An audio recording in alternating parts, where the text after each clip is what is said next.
Investment in securities market are subjected to market risk. Read all related documents carefully before investing. The securities quoted are for illustration only and are not recommendatory. Registration granted by SEBI. Membership of a SEBI recognized supervisory body, if any, and certification from NISM is no way guarantee performance of the intermediary or provide any assurance of returns to investors. Hello friends, कैसा रहा आज का आपका expiry का दिन? क्योंकि अगर आप देखोगे तो आज ना बहुत बड़ी मूव आई जैसे एंड में एक्सपेक्टेड थी, ना इतना शांत मार्केट था, बट ओवरऑल अगर आप देखोगे तो एक्सपायरी के हिसाब से मार्केट नहीं चला। But at the same time जाते जाते मार्केट ने कुछ अच्छा खासा कंफर्मेशन दे के गया है कि कल क्या हो सकता है। तो इसके लिए बहुत ध्यान से सुनना कि कल मार्केट क्या हो सकता है। और भले आज अच्छी मूव नहीं आई, बट कल हो सकता है कि आपको कुछ अच्छा खासा डायरेक्शनल मूव कैप्चर करने मिले। तो पहले देखते हैं कि कल का मेरा एनालिसिस क्या था। तो कल का एनालिसिस बहुत सिंपल था। लॉन्ग एंट्री, यानी कि आप खुद देख सकते हैं, और खास करके आपको भी पता रहेगा शॉर्ट के बारे में मैं इतना बात नहीं कर रहा हूं फिलहाल, बट ऑब्वियसली क्योंकि मार्केट ऊपर है। तो ये कल का एनालिसिस था। 26,100 के नीचे ही शॉर्ट जाना है, 26,190 के ऊपर अप है, राइट। तो ये रहा 26,190। और जैसे आपको मालूम रहेगा 15 मिनट्स ग्रीन कैंडल कंपलसरी है। तो ये देखो 15 मिनट्स ग्रीन कैंडल क्लोजिंग हो गई 26,190 के ऊपर। और टारगेट क्या था? तो टारगेट अगर आप देखोगे तो 26,280 का टारगेट था। और आप देखोगे हार्डली 5 या 10 पॉइंट से हमारा टारगेट मिस हो गया। और टारगेट 1 के बाद आपको भी पता है यहां पे बहुत ज्यादा रेजिस्टेंस था, तो मार्केट नहीं गया, मार्केट वापस रिवर्स आ गया। और अब क्या होगा ये बहुत इंपॉर्टेंट है। अगर आपने ऐप इंस्टॉल किया है तो आपने ये मूव भी हमारे साथ कैच कर ली रहेगी, ये मूव भी हमारे साथ कैच करने की कोशिश की रहेगी, और यहाँ पे पैसा थोड़ा बहुत बना रहेगा। तो ये तीनों मूव हमने अच्छे खासे कैच करने की कोशिश की। बहुत ज्यादा पैसा बना? बिल्कुल नहीं। बहुत कम पैसा बना? बिल्कुल नहीं। थोड़ा बहुत अच्छा बना आज के लिए, जो जो ऐप पे है आपको सभी को पता है।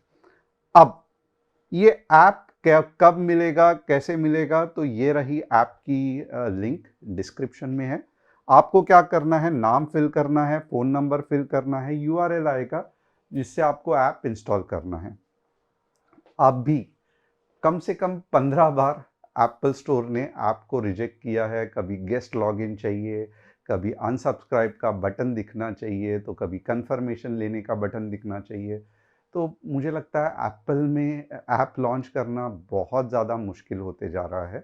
और ये ऐसा नहीं है ये पहला ऐप है, इसके पहले हमने भी ऐप लॉन्च किया है, जैसे मनी मेकिंग ट्रेडिंग कोर्स का टीजी लेवल फिलहाल हम लॉन्च कर रहे हैं। बट पिछले बार रूल्स बहुत सिंपल थे, प्ले स्टोर की तरह ही थे।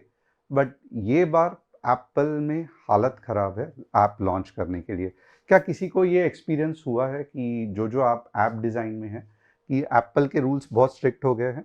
अब यहाँ पे देखोगे ना ऐप क्यों इंपॉर्टेंट है, तो आप देखोगे इंडेक्स, इक्विटी, कमोडिटी सब कुछ आपको मिलता है एनालिसिस।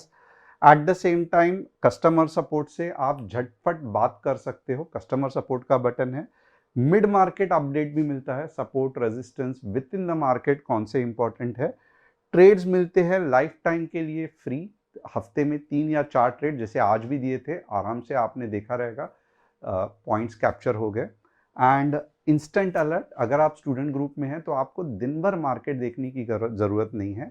ऐप में एक स्पेसिफिक आवाज़ के साथ जो इंपॉर्टेंट ट्रेड्स है आपको पता चलते हैं, तो बस आपको वही ट्रेड्स पे ध्यान देना है। तो ये सब फैसिलिटी आपको ऐप में मिल जाती है। अब ये सिस्टम क्या है, क्योंकि बहुत से लोग ज्वाइंट हो गए, उनको सिस्टम पता नहीं है। यस, अभी कुछ समय के बाद मैं मार्केट का स्ट्रक्चर बताऊंगा कि मार्केट ऊपर या नीचे जा सकता है, बट मेरा व्यू मायने नहीं रखता है। और मैं भले आपको कहूं कि मार्केट जाने वाला है 27,000, बट इंट्राडे के लिए ये नहीं मैटर करता है। और जस्ट मैंने 27,000 कहा, इसके लिए आप कॉल वीकली एक्सपायरी वाला 27,000 तक होल्ड करोगे, मैं कहूँगा कि आप बहुत नादान हो। ये ऐसे नहीं होता है मार्केट में। व्यू से ज़्यादा लेवल्स काउंट करती है। अगर मेरा व्यू ऊपर का है बट नीचे के लेवल्स एक्टिवेट हो रहे हैं, 15 मिनट्स रेड कैंडल बन रही है, तो आपको क्या करना है, आपको पुट ही लेना है। मेरा व्यू जो है वो कचरे के डब्बे में डाल के उसको बंद कर देना है। बट बहुत सारे लोग ये नहीं करते, जो कि बिल्कुल गलत है, जबकि मैं बार बार ये कहता हूँ। तो व्यू मैटर कम करता है, लेवल मैटर बहुत ज़्यादा करता है, और सिर्फ लेवल ही नहीं, उसके साथ आपको मनी मैनेजमेंट और टेक्निकल स्टॉप लॉस भी करना है। ये दोनों चीज़ मैंने बार बार कही है। अब स्टॉप लॉस के लिए क्या करोगे, आप जो कैंडल फॉर एग्जांपल आज के इसमें जो ग्रीन कैंडल बनी है उसके नीचे का स्टॉप लॉस रखोगे, और जैसे जैसे वो ऊपर चली जाती है आपको ट्रेल स्टॉप लॉस करना है, और ये दोनों मैंने बहुत डिटेल में यही क्लास में सिखाया है। तो ये आपको जमना चाहिए, नहीं तो आप एक अच्छे नहीं ट्रेडर बन सकते। अब इसके अलावा क्या है, तो top news of the day क्या है, how bank loan to deposit ratios are at all time high, raise concerns. Indian loan to deposit ratio यानी कि जिसको हम एलडीआर कहते हैं, surge to a record level as credit demand outpaces demand growth. यानी कि एलडीआर शोज, यानी कि ये जो एलडीआर नंबर है ना, कि how much of banks deposits are used for giving loan. Uh high LDR यानी कि अगर एलडीआर ज्यादा रहेगा तो means that bank has already lent out most of their deposit money. तो इससे क्या होता है, ऑफकोर्स ये रिस्की है, बट बैंक्स की प्रॉफिटेबिलिटी बढ़ती है। आप देखो आईसीआईसीआई बैंक, राइट, कैसे भाग रहा है। मैं ये नहीं कह रहा हूं कि इसके वजह से ही भाग रहा है, बट एक थोड़ा सा आइडिया आ जाता है कि अगर ओवरऑल बैंक्स में लोन्स ज्यादा दे रहे हैं, डिपॉजिट का एलडीआर रेशियो बढ़ा है, तो डिपॉजिट का बहुत अच्छा फायदा हो रहा है, यूज कर रही है बैंक, तो डेफिनेटली प्रॉफिटेबिलिटी बढ़ेगी, राइट। तो ये एक अच्छी चीज है। Market view bias cautions, mild headwind for bank stocks, investors may prefer HDFC, ICICI Bank and SBI due to strong deposit franchises while remaining cautious on smaller and aggressive lenders। ये money control की news है, हमारी नहीं है, but ये भी यही कह रहे हैं कि जो अच्छे बैंक्स है, जिनको अच्छा रिस्क मैनेज करने आता है, आप उस पर ध्यान रखोगे। और खास करके मैं कहूँगा आप ICICI पे भी ध्यान रखना। Railway spend 80% of budget early. What it means for market? India Railway has used over 80% of its gross budgetary support allocation for FY26 by December 2025, spending around 2.3 lakh crore of 2.5 lakh crore year mark, up about 6.5% last year। यानी कि जितना भी budget में allocate किया था उसका 80% खत्म कर दिया, और मैं तो कहता हूँ 80 क्या, पूरा 100% खत्म करना चाहिए। अगर ये नहीं किया तो हमारे जो स्टॉक्स है, RVNL, IRFC, of course IRCTC ticketing ये है, बट ये सब जो रेलवे के स्टॉक सोए हुए हैं वह उठेंगे कब? तो डेफिनेटली ये एक अच्छा साइन है, क्योंकि जैसे जैसे जो बजट अलोकेट किया है वो स्प्रेड हो रहा है सिस्टम में, तो कंपनी की प्रॉफिट तो आएगा ही आएगा, राइट। तो ये एक अच्छा साइन है। अब आगे देखते हैं कि 3 स्टॉक्स जिसका मैं आज एनालिसिस करने वाला हूं, Kirloskar oil, HAL, NTPC. NTPC बहुत बढ़िया है, मैं आपको बताऊंगा। आपके कोई स्टॉक्स का एनालिसिस करना है तो आप कमेंट सेक्शन में डाल सकते हो। एफआईआई डीआईआई डेटा आप देख सकते हो, धीरे धीरे एफआईआई से 36 करोड़ बेच दिया, और देखो डीआईआई ने कितना बढ़िया खरीदा, और इस फिर भी मार्केट में इतना मूड नहीं आया, बट आप एफआईआई का थोड़ा सा मूड समझ सकते हो इससे। अब यहाँ पे क्या है, ओपन इंटरेस्ट आज 3:30 बजे क्या था, तो ऑफकोर्स आज के ओपन इंटरेस्ट का मतलब नहीं है, क्योंकि आज एक्सपायरी का ये है। अब चलो मार्केट का स्ट्रक्चर स्टडी करते हैं। यहाँ पे आप देखोगे ना, तो बहुत सिंपल सा चीज है कि 15 मिनट्स में इतना अच्छा कुछ पता नहीं चल रहा है, यही सिंपल चीज है। अब यहाँ पे मैं क्या आपको बताऊं, राइट। यहाँ पे आप एक चीज, जैसे मैंने कल आपको बताई थी कि ये क्या फॉर्म हो रहा है, बहुत सारे लोगों ने सही जवाब दिया था, ये कप है, और ये कप का हैंडल बनने की कोशिश हो रही है। अब ये हैंडल किधर किधर बन सकता है, तो हैंडल 2 जगह पे ही बन सकता है। एक यहाँ पे बन सकता है, और एक बहुत ज्यादा स्ट्रेच होगा, मुझे पसंद नहीं आएगा अगर इसके बीच में, यानी कि 26,000 तक अगर हैंडल गया, तो सीरियसली ये हैंडल में मज़ा नहीं है, सीरियसली मज़ा नहीं है। क्यों मैं कह रहा हूँ, फिर रुकते रुकते ऊपर जाएगा, तो ये अच्छा नहीं है। तो हैंडल जो बनना चाहिए, मुझे लगता है एक अच्छी अपॉर्चुनिटी है। अगर 26,200 के ऊपर मार्केट चला गया ना कल, तो बहुत मज़ा आ सकता है। तो हम अभी हमारा एनालिसिस देखेंगे। सबसे पहले तो क्या है कि यस चांसेस है ऊपर जाने के। क्यों? क्योंकि जब तक मार्केट, एक चीज़ मुझे दावे के साथ पता है, जब तक ये पॉइंट के ऊपर है ना मार्केट, मैं नीचे के ट्रेड्स बताऊंगा नहीं, या बहुत कम बताऊंगा। तो ये चीज़ क्या आपको क्लियर हो गई? 25,900 के बाद ही मार्केट बेरिश है, शॉर्ट टर्म के लिए क्यों ना हो। अगर आपको ये समझ में आया रहेगा तो यस करके लिखना, और इसका रीज़न भी मैंने बता दिया। क्योंकि यहाँ से जो इम्पोर्टेंट सपोर्ट है वो टूट गया, तो फेल हो गई मार्केट। तो 25,900 या 25,880 के नीचे ही मार्केट बेरिश है, तो ये एक पॉइंट क्लियर है। अब जो दिक्कत है, हैंडल कब कहाँ पे बनेगा, तो हैंडल कहाँ पे भी बनने दो, हम हमारी एंट्री कब डिसाइड करेंगे। तो हम हमारी entry 26,215, 15 minutes, green candle closing, और हमारा टारगेट क्या रहेगा? 26,280, और दूसरा टारगेट क्या रहेगा? 26,300।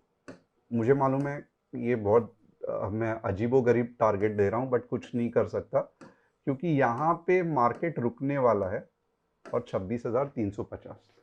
तो ये 3 टारगेट्स हो सकते हैं। और जैसे आप अगर पहले बार फॉलो कर रहे हैं, तो ये टारगेट इसीलिए देते हैं क्योंकि यहाँ पे पुल बैक होने के चांसेस है। और खास करके पुल बैक जो चीज़ है, ये ऑप्शन में बहुत इंपॉर्टेंट है, क्योंकि पूरा पैसा जो कमाया है वो ज़ीरो हो जाता है जहाँ पे थोड़ा भी मार्केट में पुल बैक आ गया। इसका मतलब क्या है? अगर आपको अच्छा खासा प्रॉफिट 26,280 पे दिख रहा है और आपको पता चल रहा है मार्केट ऊपर नहीं जा रहा है, तो बुक कर लो प्रॉफिट। अननेसेसरली टारगेट 2 टारगेट 3 के पीछे मत पड़ो, क्योंकि वो पूरा पहला प्रॉफिट आपका ज़ीरो करेगा, तब जाए ना जाए भगवान को मालूम, बट आपका पैसा ज़ीरो होगा और फिर जाके बढ़ेगा, ये इंपॉर्टेंट है। और ये सब में टाइम जाता है और इसके लिए बहुत रिस्की होता है। तो प्रॉफिट यहाँ पे बुक कर लेना है, और वापस नीचे के लेवल पे अगर कुछ अच्छी बुलिश मोमेंटम दिख रहा है तो वापस री एंट्री करना है। तो ये कंसेप्ट रहता है टारगेट का। क्या आपको मालूम था, नहीं मालूम था, मुझे कमेंट करके बताना। अब नीचे के लेवल्स तो 25,900 है ही है। टू बी हॉनेस्ट, और अगर आपको पुट लेना ही है तो और एक आपके लिए मैं ये करूंगा, 26,080 के नीचे 15 मिनट्स, रेड कैंडल क्लोजिंग 26 के। तो ये हो गया नीचे का लेवल। अब इसके बीच में ट्रेड मत करना। बैंक निफ्टी देखते हैं।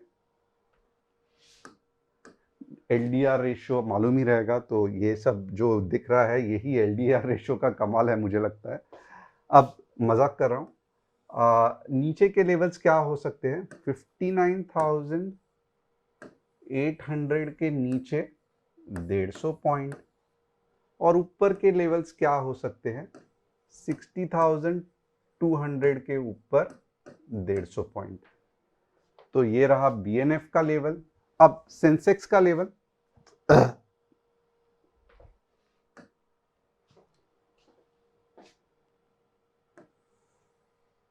85,200 के बाद 600 तक जाएगा, और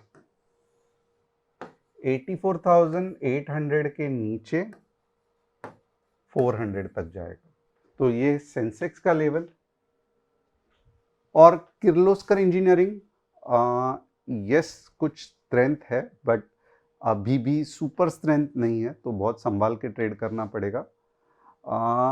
मैं कहूँगा कि अननेसेसरी रिस्क मत लेना, ये पावरफुल नहीं है। ओके, HAL कोशिश तो कर रहा है बट नहीं सरवाइव हो पा रहा है, वीकनेस अभी भी बरकरार है। तो HAL का मैं ऐसे नहीं कह रहा हूँ कि नीचे जाने वाला है, बट ऊपर जाने के लिए भी समय लगेगा। NTPC, यस आप खुद देख सकते हो कि एक अच्छी सी रैली, उसका कंसोलिडेशन, बाद में पुल बैक, और अब ये जब भागेगा ना, और ख़ास करके आप देखोगे तो 375 के बाद जो भागेगा ये नॉन स्टॉप जाएगा। तो ये HAL भी सॉरी NTPC भी बहुत अच्छा हो सकता है, खास करके जब गवर्नमेंट बहुत सारे थर्मल पावर प्लांट के लिए स्कीम्स ला रही है। तो होप आपको एनालिसिस पसंद आया रहेगा। चैनल को सब्सक्राइब, बेल बटन को हिट, और डिस्क्रिप्शन में जो लिंक है उससे आप हमारे ऐप कम्युनिटी में ज्वाइन हो सकते हो। Thanks a lot, see you tomorrow.